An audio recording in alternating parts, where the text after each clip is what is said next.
বাজান আপনাদের কাজে দিবে, পালা দিছে জিপ পরমের দামি পালা দিছে, দামি দামি কথা বলতে হবে কি।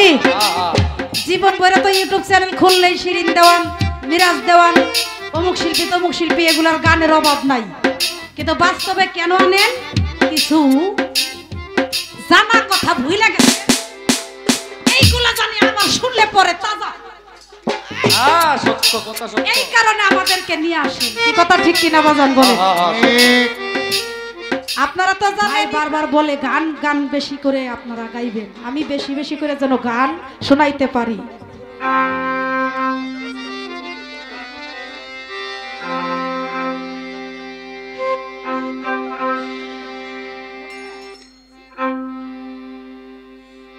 আমার বন্ধুরা যে ভালোবাসে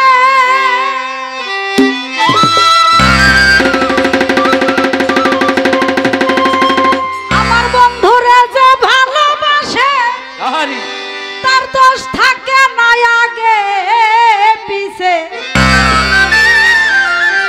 পুইরা দেহ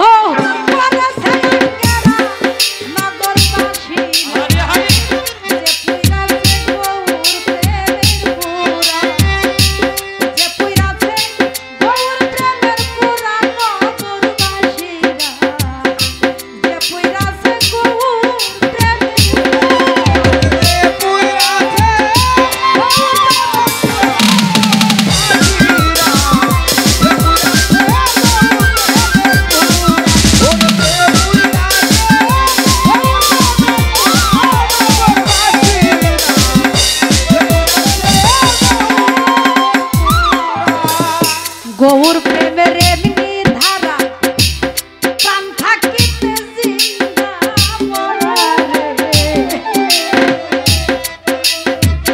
বুঝে না সে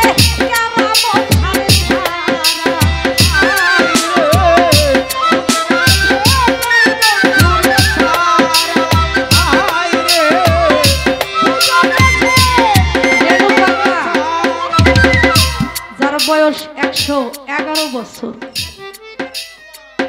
সেই কেরামত শাহ বাবার ভক্ত আমাকে 500 টাকা দিছেন। মাশাআল্লাহ।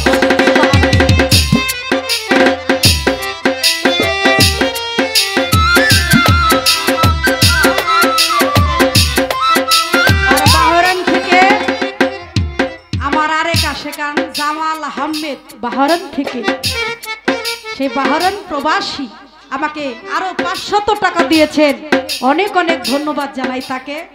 আরেক ভক্ত আমাকে 100 টাকা দিয়েছেন, অনেক অনেক ধন্যবাদ জানাই। এইভাবে আপনারা উৎসাহিত করলে আমরা গর্বিত মনে করব।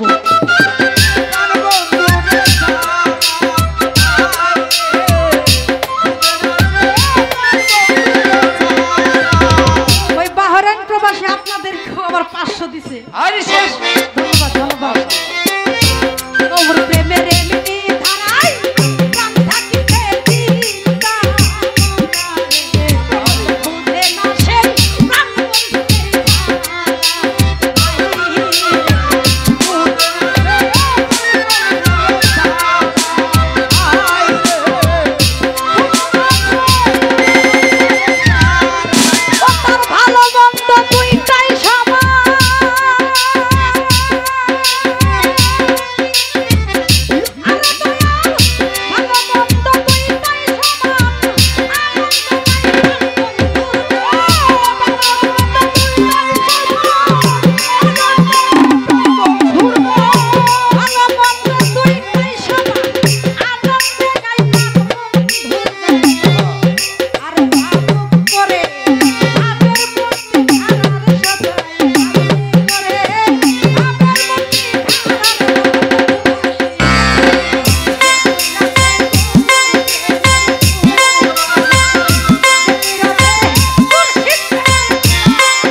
যারা ভিতরে থাকে কই থাকে দেখে শয়নের স্বপ্নে গৌর আরে ভিতরে বাহিরে গৌর রে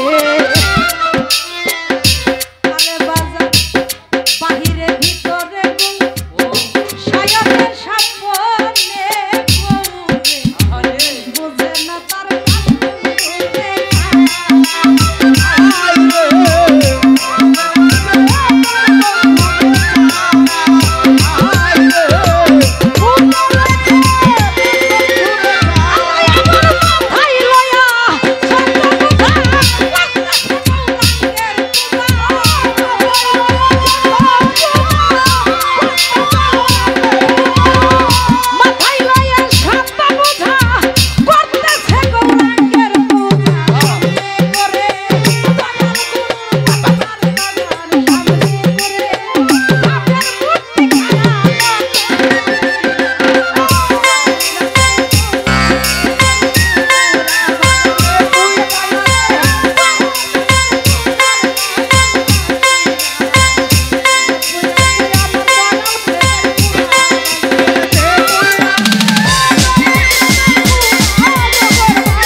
গৌর প্রেমের পুরা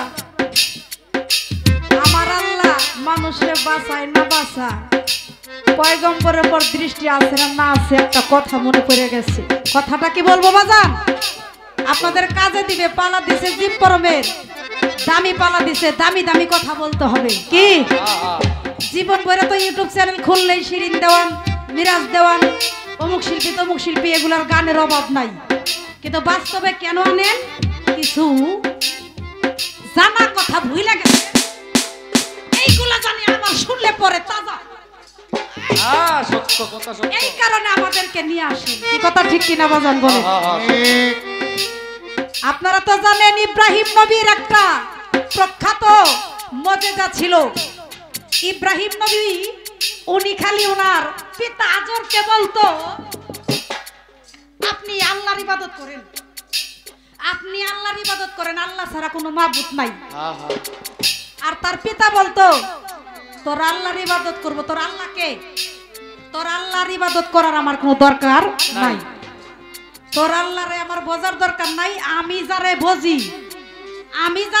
আমি যে মূর্তি পূজা করে যারা ওই তাদেরকে বোঝে ওই বিষয়টা ওই ধর্মগুলাই সে বিশ্বাস করে কিন্তু একবারও ইব্রাহিম নবীর কথা শুনে না ইব্রাহিম নবীর পিতা কিন্তু মন্ত্রী ছিল এক বাদশার আপনারা জানেন না উনি ওই যে দরবারের মন্ত্রী ছিল ওই দরবারের বাদশাই ছিল বিধর্মী আর ওই বিধর্মী বাদশার সাথে থাকতে থাকতে হ্যাঁ এই ধর্মের কথা সব ভুলে গেছে ইব্রাহিম নবী যখন ধর্মের কথা বলতো আর তার পিতা আজর বলতো আমি তোর ধর্ম বিশ্বাস করি না আমি তোর খোদারে বিশ্বাস করি না বলে কি খোদারে বিশ্বাস করেন না খোদারে বিশ্বাস না করলে কি আপনি বাঁচবেন অনেক তর্ক বিতর্ক করতো তো তার পিতা বলতো আচ্ছা তোর খোদার গুণটা কি আজর বলতো তোর খোদার গুণটা কি আর ইব্রাহিম নবী বলতো আমার খোদার গুণ হইল উনি ইচ্ছা করলে উনি মৃতকে জীবিত করতে পারে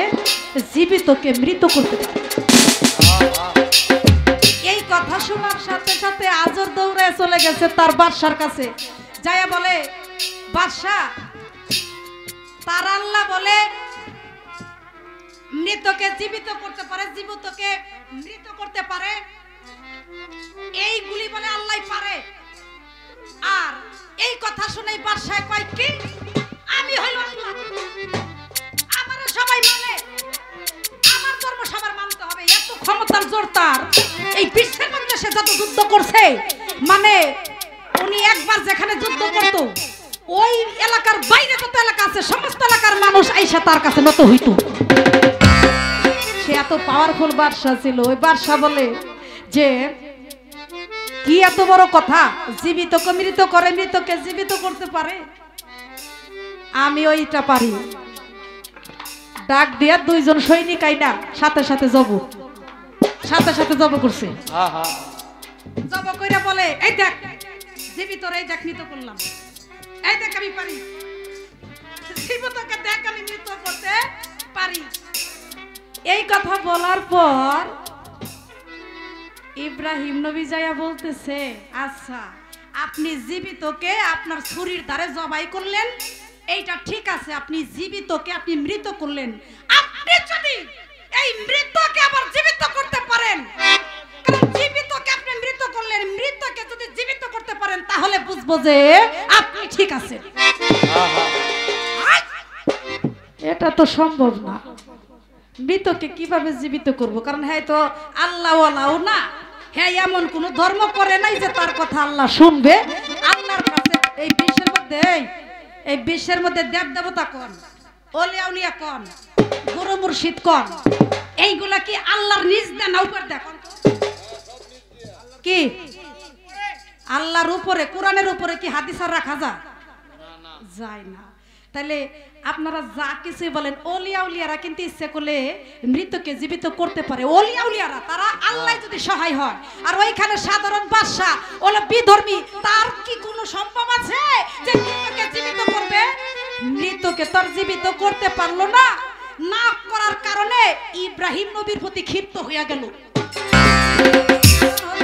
যেমন আমার একটা তরিকা আছে চিস্তিয়া, কিছু কিছু পীর আছে দেখবেন তাদের তরিকা আছে, তাদের তরিকায় কিছু যায়, কিছু আবার আমার তরিকায় আসে, তাদের তরিকায় যখন যায় তখন ভালো লাগে, আবার আমার তরিকায় কিছু হইলে তাদের খারাপ লাগে, এরকম আছে না বাজান? তাই বাদশা কয় কি এত বড় সাহস, যারা আমার ভক্ত, যারা আমার তাবেদারি করে, এই বিশ্বের মানুষগত ও এমন কথা বলতেছে, তারা তো আমারে খোদা ভাববো না। এই কথা শুনে ইব্রাহিম নবীকে এমন একটা কাজ করছে জানেন, 400 রশি চরক গাছের সাথে বেঁধে আমার ইব্রাহিম নবীকে এমন একটা শাস্তির ব্যবস্থা করছে, চতুর্দিকে দেয়াল বানিয়ে সমস্ত গাছের ডাল এনে পাতা এনে সমস্ত গাছ কেটে চলা বানিয়ে এই সমস্ত লাকড়ি শুকাইয়া সেখানে আগুন ধরাইয়া আগুনের কুণ্ড তৈরি করছে, এমন ভাবে আগুনের কুণ্ড তৈরি করছে যে আগুনের উপরে যদি 100 মাইল উপর দিয়েও যদি একটা পাখি উড়ে যায়, পাখিও পুইরা ছারখার হয়ে যাবে। ইব্রাহিম নবীকে পুরাণের জন্য এই ব্যবস্থাটা করছে। ওই অগ্নির মধ্যে ইব্রাহিম নবীকে এমন একটা শাস্তি দিলেন। কেন শাস্তি দিলেন? শুধু আল্লাহকে ভালোবাসছিল। গানে বলছে যদি চাও মাবুদ মৌলা খাও গেছে এশকের। কি করলো আমার ইব্রাহিম নবী? আল্লাহর ভক্ত, আল্লাহরে মানে, আল্লাহরে বিশ্বাস করে, এই জন্য আগুনের মধ্যে ইব্রাহিম নবীকে নিক্ষেপ করলো। আগুনের মধ্যে যখন ইব্রাহিম নবীকে নিক্ষেপ করলো, আমার ইব্রাহিম নবীর একটা নিয়ত ছিল এবং তার একটা আরাধনা ছিল এবং তার একটা ধ্যান ছিল, আমার মালিক আমারে বানাইছে, আমার মালিক আমারে সৃষ্টি করছে, আমি শিশু অবস্থায় থাকতে আমাকে মারার জন্য বলা হয়েছিল, আমি যেন পৃথিবীতে ভূমিষ্ঠ হইতে পারি। আমি পাহাড়ের মধ্যে যেভাবে মানুষ হয়েছি, আমার খোদা আমার মায়ের কেমন সেবা যত্ন আমাকে করার কোনো ব্যবস্থা হয় নাই। আমার মা 7 দিন পর পরে গিয়ে আমার পেশাব পায়খানা পরিষ্কার করত। আমি ইব্রাহিম নবী আমাকে ধর্ম প্রচারের জন্য পাঠিয়েছে আমার মালিক। আমার মালিক আমার জীবন মরণের সমস্ত দায়িত্ব আমার মালিকের। মালিক যখন চাইছে আমাকে আগুনের মধ্যে নিক্ষেপ করবে, আমি আমার মালিকের নাম নিয়ে আগুনের মধ্যে ঝাঁপ দিলাম।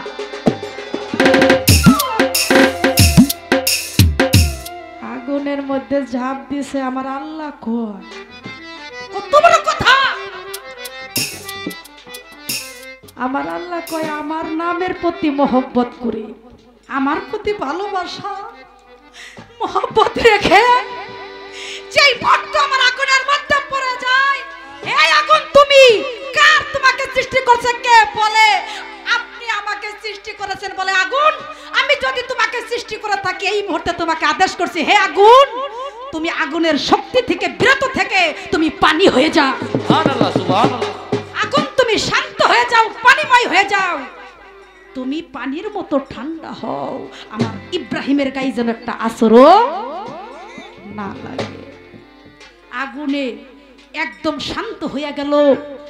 শান্ত হওয়ার সাথে সাথে ইব্রাহিম নবী সেখান থেকে কি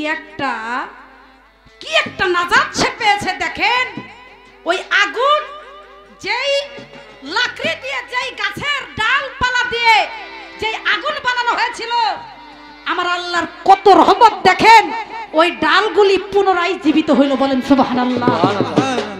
যে যে গাছ কাটছে সেই গাছের রূপ ধরে, সেই গাছে ফল ধরতেছে, পাতাগুলো এইভাবে মেলতেছে এবং কলিগুলো মনে হচ্ছে যে এখনই ফুটবে, এইরকম ভাব ওই লাকড়ির মধ্যে দেখা দিল। পুনরায় গাছ যখন তাজা হয়ে গেল, শুধু কি তাজা, এমন একটা দৃশ্য আল্লাহর কুদরতি খেলা দেখেন, সেখানে নার্গিস ফুলের বাগান সৃষ্টি হয়ে গেল। বলেন সুবহানাল্লাহ। নার্গিস ফুলের বাগান সৃষ্টি হয়ে গেছে। এইবার 40 দিন পর্যন্ত ইব্রাহিম নবী ওখানেই ছিলেন। 40 দিন পর্যন্ত যখন ওখানে ছিলেন, আমার আল্লাহ খুশি হইয়া তার একটা পশমি জামা উপহার দিলেন। বলেন সুবহানাল্লাহ। পশমি জামা পেয়ে ইব্রাহিম নবী আস্তে আস্তে আগুনের উপর থেকে উঠে ওই দৃশ্য দেখে ওই বাদশার মেয়ে, যার নাম অর্গাজা, এই মেয়ে পাগল হয়ে গেল যে নিশ্চয় আল্লাহর কোনো সুফি সাধক, আল্লাহর কোনো কামরিয়া প্রাপ্ত ব্যক্তি, তাছাড়া আল্লাহর কোনো প্রিয় বন্ধু না হলে, আল্লাহ তাকে ভালো না বাসলে এই আগুন থেকে বাঁচার কোনো উপায় ছিল না। কিভাবে আগুন থেকে বাঁচলো? নিশ্চয় আল্লাহ তার উপরে রহমত বর্ষিত করেছে, তার জন্য পাগল হয়ে গেছে। ইব্রাহিম নবীর ধর্মে উনি বিশ্বাসী হয়ে গেছে। এই কথা যখন তিনি শুনলো, কে শুনলো? বাদশা শুনলো। বাদশা কয় কি, আমার মেয়ে হইয়া ইব্রাহিম নবীর ধর্ম মানে এই মেয়েটারে এক্ষুনি যাই হত্যা করে ফেলো। সৈনিকদেরকে যখন বলল তার নিজের মেয়েকে হত্যা করার জন্য, এই কথা যখন ওই মেয়ে শুনতে পারলো যে বাবার সৈনিক আমাকে হত্যা করবে, আমি ইব্রাহিম নবীর পাগল বিধান আমার আল্লাহর কাছে প্রার্থনা করছে। অর্গাজা প্রার্থনা করছে, হে আমার প্রভু, আমার দিন দয়াময়, আমি ইব্রাহিম নবীর এই দৃশ্য দেখে, তার মুজিজা দেখে আমি আশ্চর্য হয়ে গেছি, এই জন্য তার ভক্ত হয়ে গেছি, তার ধর্ম স্বীকার করছি, এই কারণে আমারে হত্যা করতে চায়। হে মালিক, আমি আপনার ধর্ম বিশ্বাস করি, আপনাকে বিশ্বাস করি, আপনি হলো এক, আপনি আছেন বলেই আছি, আপনি যদি চান পিতা আমাকে মেরে ফেলুক, সাফল্যে জন্ম মনে করব। আমার আল্লাহর কেমন কুদরতি দেখেন। মিরাজ দেওয়ান আল্লাহ তাআলা এক খণ্ড মেঘ পাঠিয়ে দিলেন। এক খণ্ড মেঘ পাঠিয়ে দিয়া ওই মেয়েটারে ওই বাতাসের সাথে উড়াইয়া নিয়ে গেল। বাতাসের সাথে উড়াইয়া নিয়ে গেল পাহাড়ে। আজ পর্যন্ত ওই পাহাড়েই মেয়েটা আছে।